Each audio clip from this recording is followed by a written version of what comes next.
ભારતીય રેલવે નવી મુસાફરો સુવિધાઓ સાથે 76 સ્ટેશનો પર મોટી ભીડ ઘટાડવાની યોજના. નીતિશ કુમારે એમએલસી પદ છોડ્યું પણ સીએમ પદ અંગે સસ્પેન્સ. એલપીજી કટોકટી વચ્ચે કેન્દ્ર સરકારે કેરોસીનના ધોરણોમાં છૂટછાટ આપી 60 દિવસનો કટોકટી પુરવઠો ઓફર કર્યો.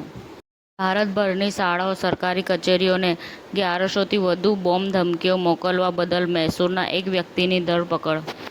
ડીજીસીએ 20 એપ્રિલથી ફ્લાઇટમાં 60% બેઠકો મફત આપવા એરલાઇન્સને આદેશ આપ્યો છે.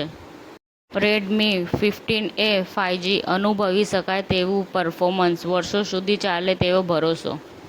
ગુજરાત એસટી નિગમ દેવાના ડુંગર નીચે 4000 કરોડનું દેવું અને રોજની કરોડોની આવક છતાં આર્થિક કટોકટી. રાજકોટ ડીસીપી જગદીશ બાંગરવા પરના આક્ષેપો પાયા વિહોણા, તબીબી રિપોર્ટ્સમાં સત્ય આવ્યું સામે. મેગીના 50 વર્ષ પૂર્ણ થવા પર સાણંદ ભારતમાં તેના વિકાસના આગામી તબક્કાને ગતિ આપી રહ્યું છે. એએમપી અમદાવાદ દ્વારા નિઃશુલ્ક જોબ ડ્રાઈવનું સફળ આયોજન. દાવત ઇસ્લામી દ્વારા અમદાવાદમાં હજ તરબિયત ઇજ્તેમા યોજાયો.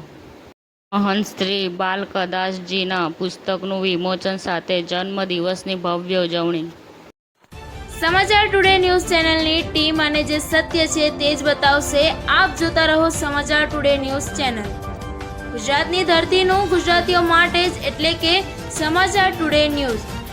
અમારી સમાચાર ટુડે ન્યૂઝ ચેનલને લાઇક કરો, શેર કરો અને સબસ્ક્રાઇબ કરો અને જોડાયા રહો સમાચાર ટુડે ન્યૂઝ ચેનલ સાથે.